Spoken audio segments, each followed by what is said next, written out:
You know, earlier this morning, the day started a little earlier than normal.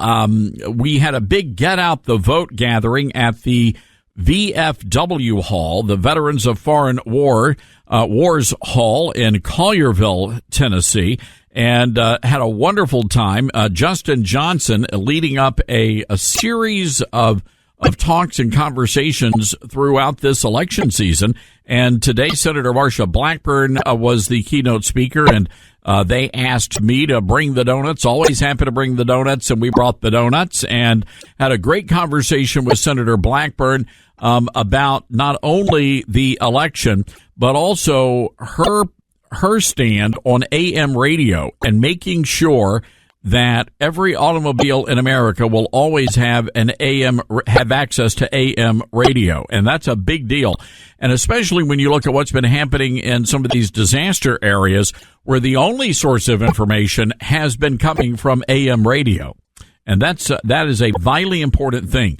So the left, they want to get rid of AM radio primarily because of the conservative talk radio audience. But again, the primary use of AM radio is to convey important news and information in the event of some sort of a disaster.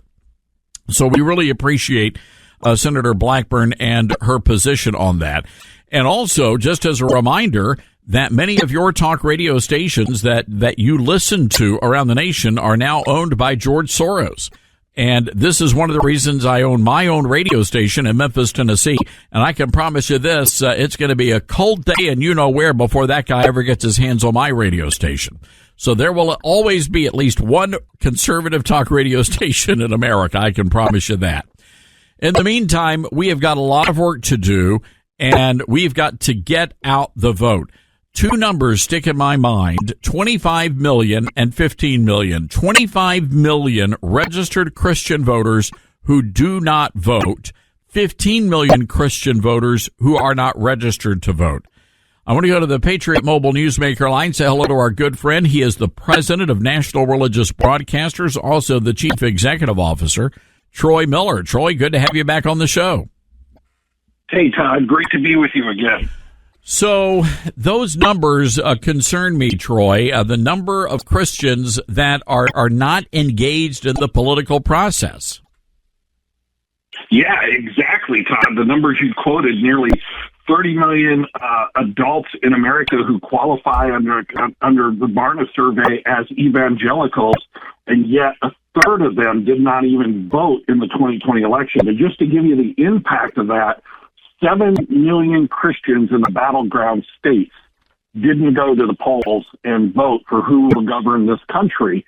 And as you know, and I know, those states, most of those states were decided by just thousands of votes. So this would have made a huge impact on the election had Christians gotten involved in a process I believe God calls us to be involved in.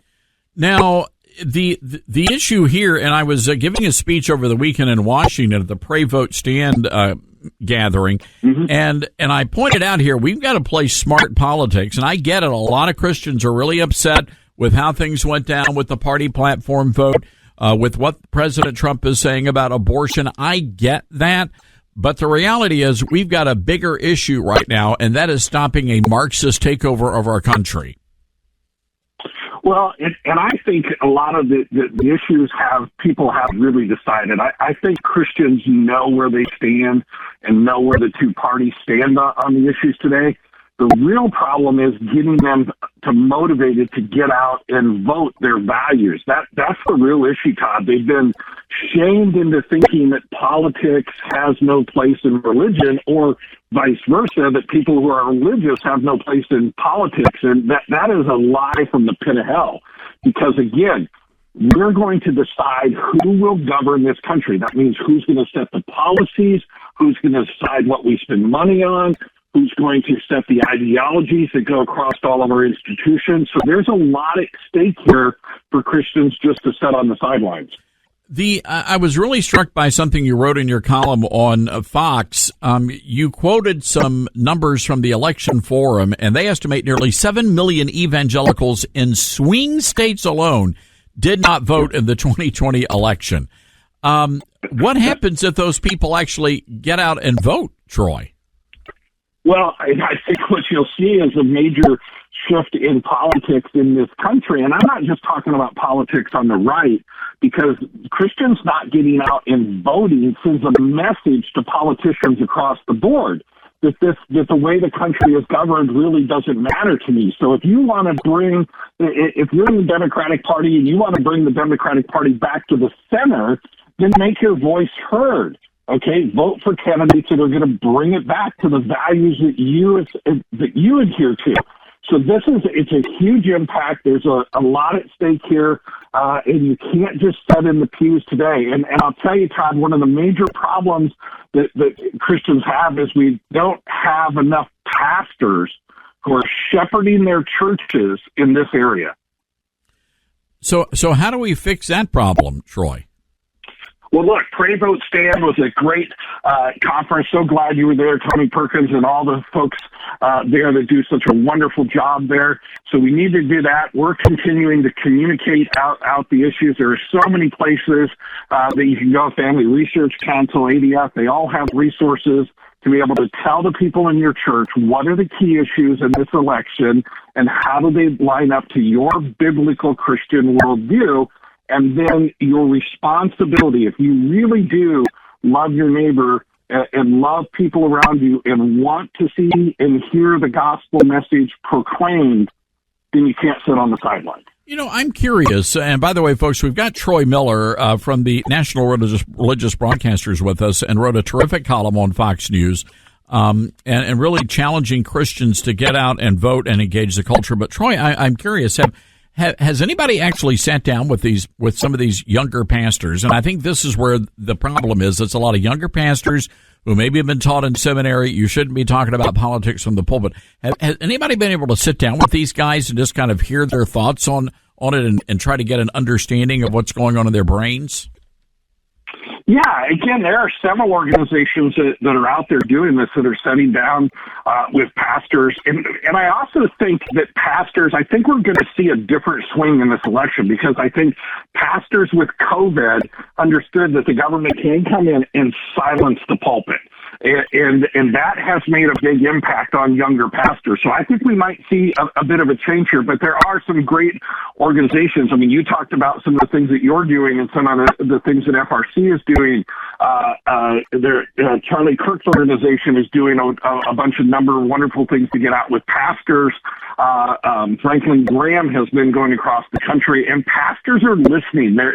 Unlike in 2020, 2016 and back, they're actually listening this time around because they know they can be silenced. Yeah, I think that's a fair point, and a lot of people are forgetting, how and what they did to the church community, and sadly, many churches have yet to really recover. The membership that went away did not come back once the churches reopened.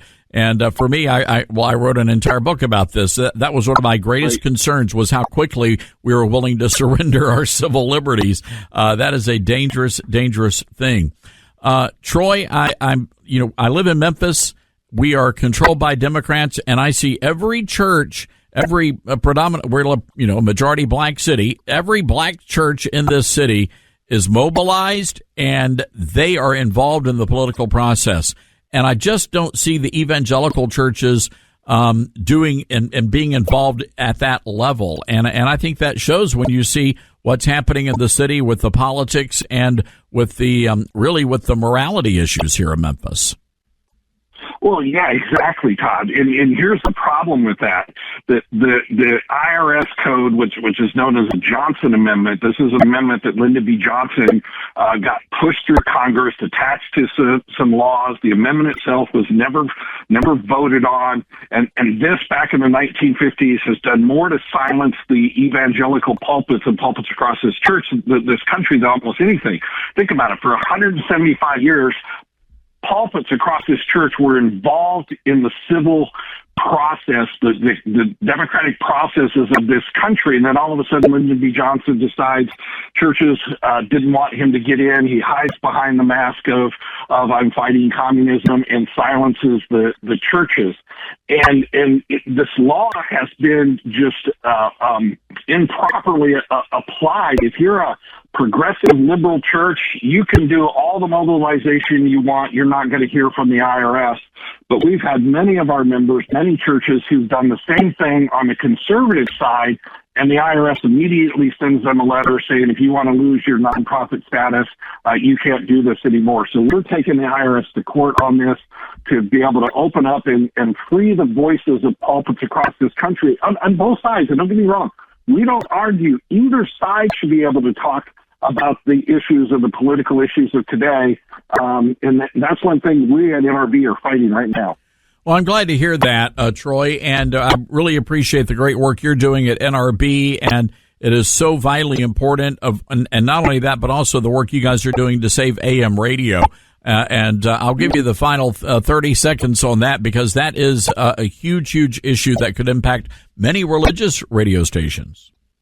That's exactly right. Top two genres on AM radio are Christian teaching talk and conservative talk. So we know why the left wants to silence AM radio, but you made a great point. These two storms that just hit show the importance of AM radio for two reasons. One, radio stayed on the air to get the information out, and two, it's been AM radio and Christian radio stations who have been the first responders to help get aid into these people when the government has just failed miserably. So AM radio and AM Christian stations need to stay on the air.